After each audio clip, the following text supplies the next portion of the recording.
Halo semua, pada video ini kita akan belajar tentang apa itu berhala. Oke, kita mulai aja ya.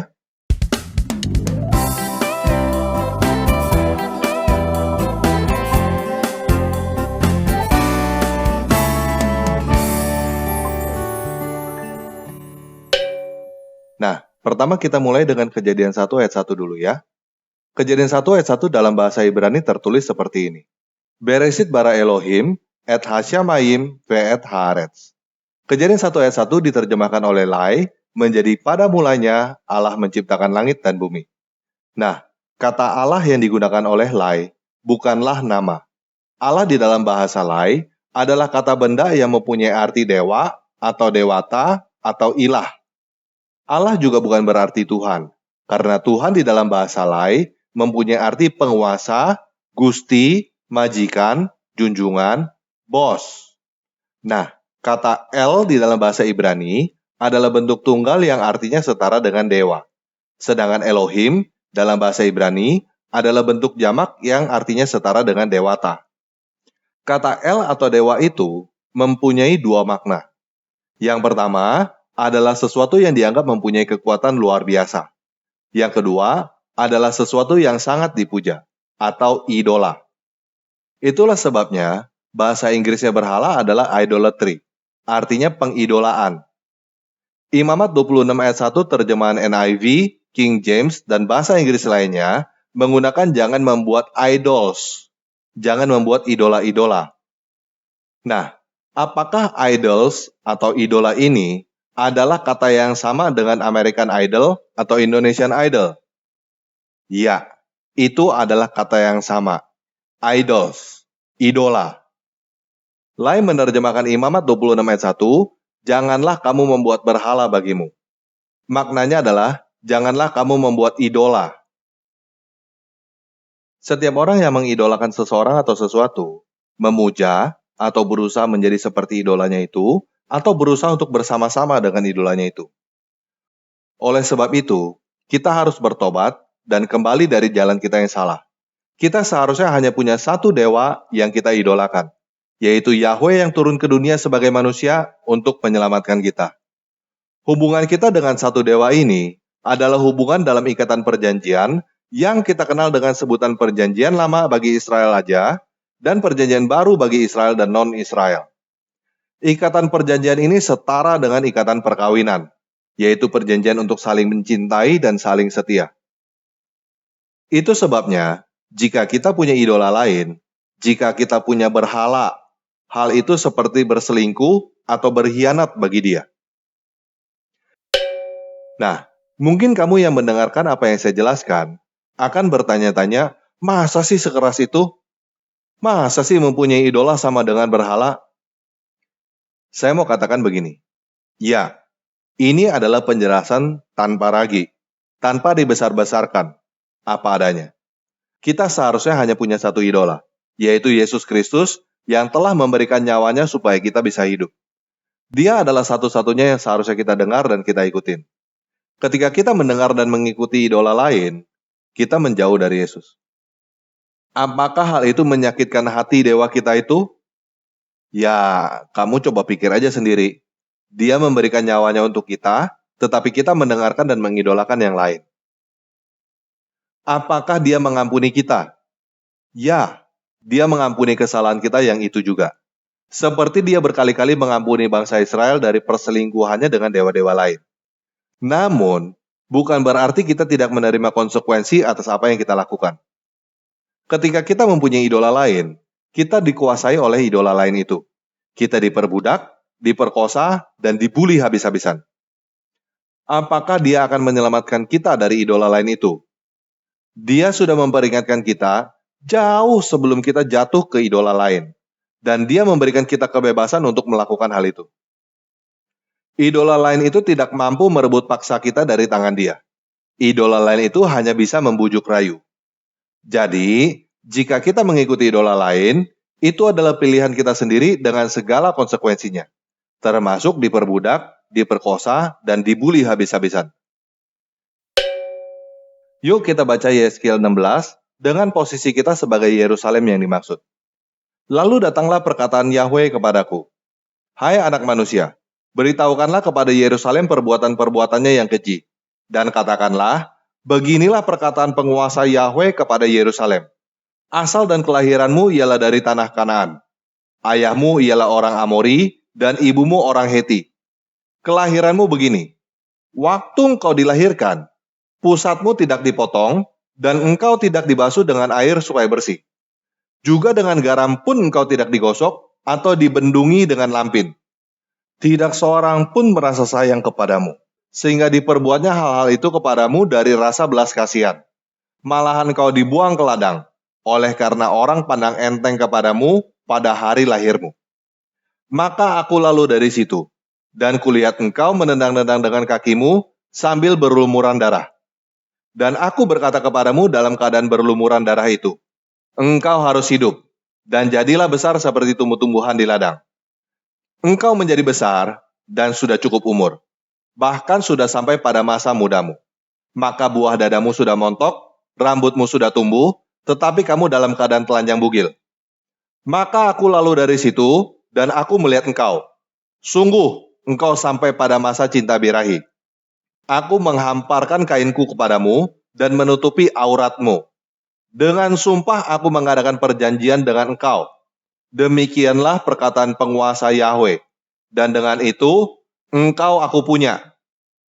Aku membasuh engkau dengan air, untuk membersihkan darahmu daripadamu, dan aku mengurapi engkau dengan minyak.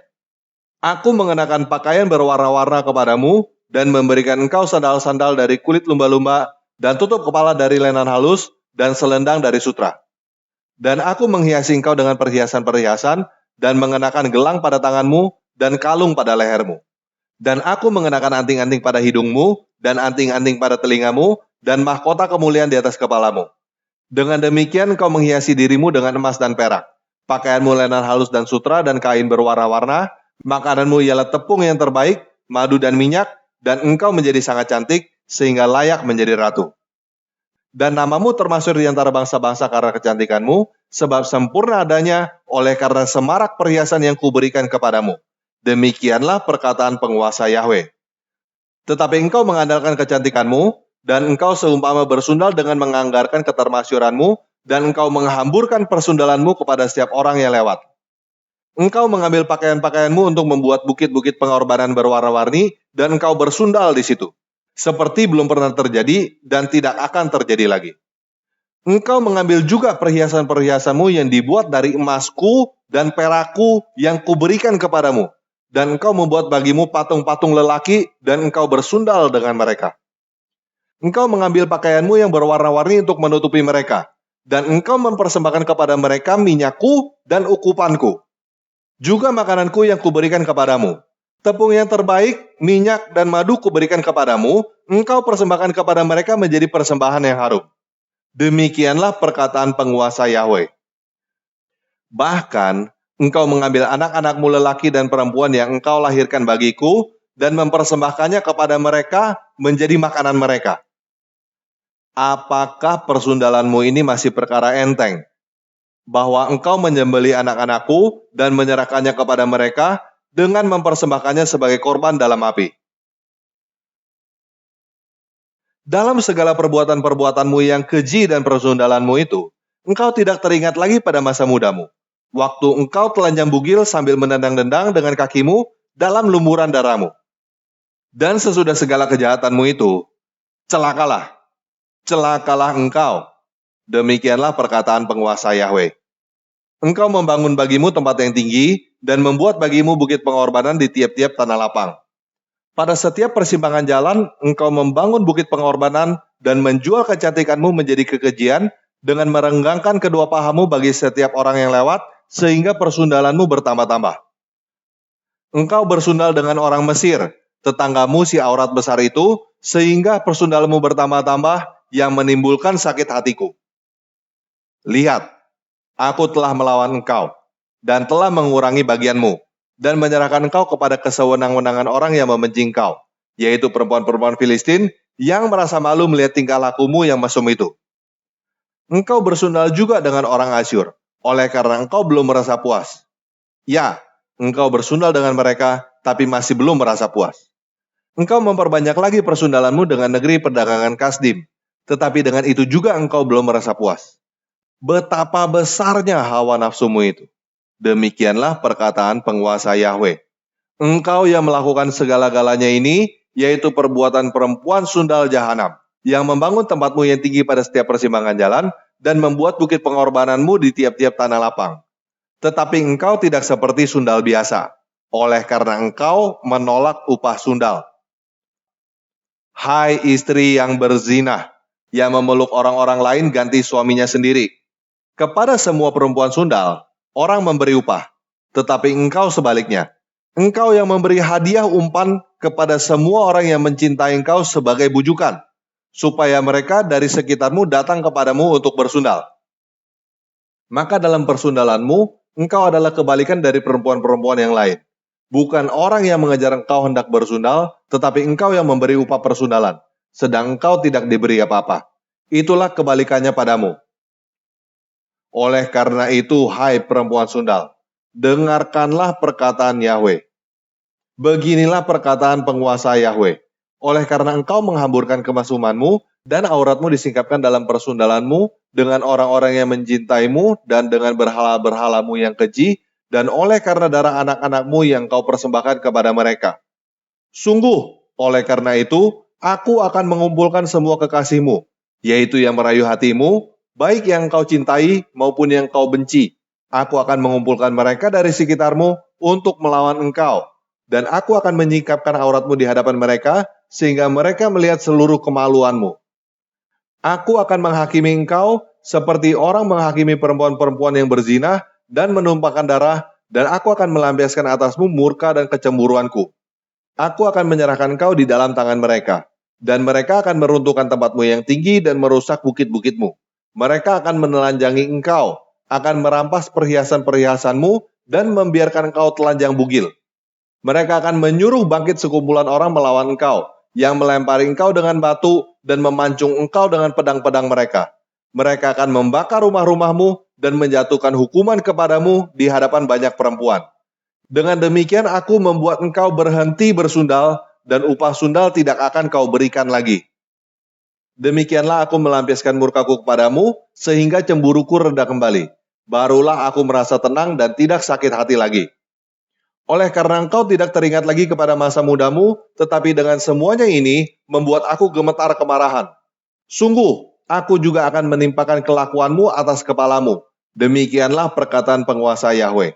Bukankah engkau melakukan kemasuman ini lagi di samping segala perbuatan-perbuatanmu yang keji? Lihat, setiap penyair akan mengatakan sindiran ini mengenai engkau. Begitu ibu, begitu anak. Anak ibumu engkau, yang jijik melihat suaminya dan anak-anaknya lelaki. Dan adik kakak-kakakmu perempuan engkau, yang jijik melihat suami-suami mereka dan anak-anak lelaki mereka. Ibumu adalah orang Heti, dan ayahmu adalah orang Amori.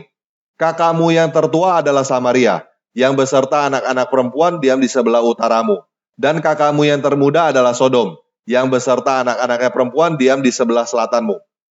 Bukankah engkau hidup menurut perbuatan mereka, dan engkau lakukan seperti perbuatan-perbuatan mereka yang keji? Sebentar lagi saja engkau berbuat lebih jahat dari mereka dalam seluruh hidupmu. Demi aku yang hidup, demikianlah perkataan penguasa Yahweh. Sesungguh-sungguhnya Sodom, kakakmu yang termuda beserta anak-anaknya perempuan, tidak berbuat seperti engkau lakukan beserta anak-anakmu perempuan. Lihat, inilah kesalahan Sodom, kakakmu yang termuda itu. Kecongkakan, makanan yang berlimpah-limpah, dan kesenangan hidup ada padanya dan pada anak-anaknya perempuan. Tetapi ia tidak menolong orang-orang sengsara dan miskin. Mereka menjadi tinggi hati dan melakukan kekejian di hadapanku. Maka aku menjauhkan mereka sesudah aku melihat itu. Dan Samaria tidak membuat setengah pun dari dosa-dosamu. Bahkan engkau melakukan lebih banyak kekejian daripada mereka berdua. Sehingga dengan segala kekejian-kekejian yang engkau lakukan, engkau membuat kakak-kakakmu perempuan kelihatan benar. Tanggunglah nodamu, hai engkau yang mengakibatkan hukuman lebih ringan kepada kakak-kakakmu perempuan, dengan dosa-dosamu yang lebih keji daripada mereka. Mereka lebih benar daripadamu.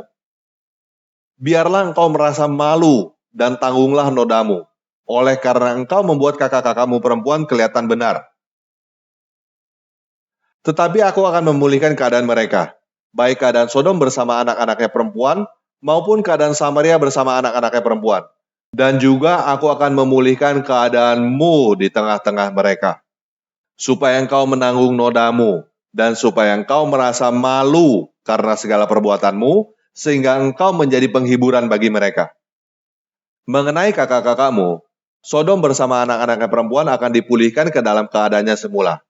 Samaria juga bersama anak-anaknya perempuan akan dipulihkan ke dalam keadaannya semula. Dan engkau pun bersama anak-anakmu perempuan akan dipulihkan ke dalam keadaanmu semula.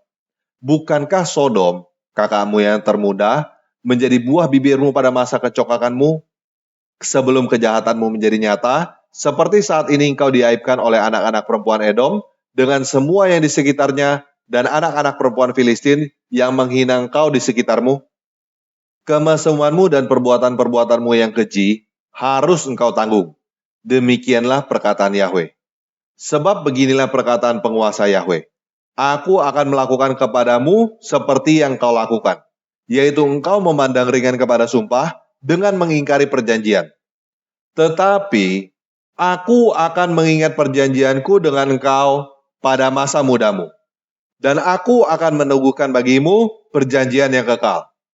Barulah engkau teringat kepada kelakuanmu dan engkau merasa malu. Pada waktu aku mengambil kakak-kakakmu, baik yang tertua maupun yang termuda, dan memberikan mereka kepadamu menjadi anakmu, tetapi bukan berdasarkan engkau memegang perjanjian. Aku akan meneguhkan perjanjianku dengan engkau, dan engkau akan mengetahui bahwa akulah Yahweh. Dan dengan itu, engkau akan teringat-ingat dengan yang dulu, dan merasa malu, sehingga mulutmu terkatup sama sekali karena nodamu. Waktu aku mengadakan pendamaian bagimu karena segala perbuatanmu. Demikianlah perkataan penguasa Yahweh. Nah, jadi yuk kita kembali kepada Dia yang tetap setia pada perjanjian walaupun kita tidak setia. Yuk kita kembali kepada Dia yang telah mengasihi kita dengan memberikan nyawanya untuk kita supaya kita hidup. Demikianlah sang perkataan dewata, yaitu Yesus Kristus penguasa kita.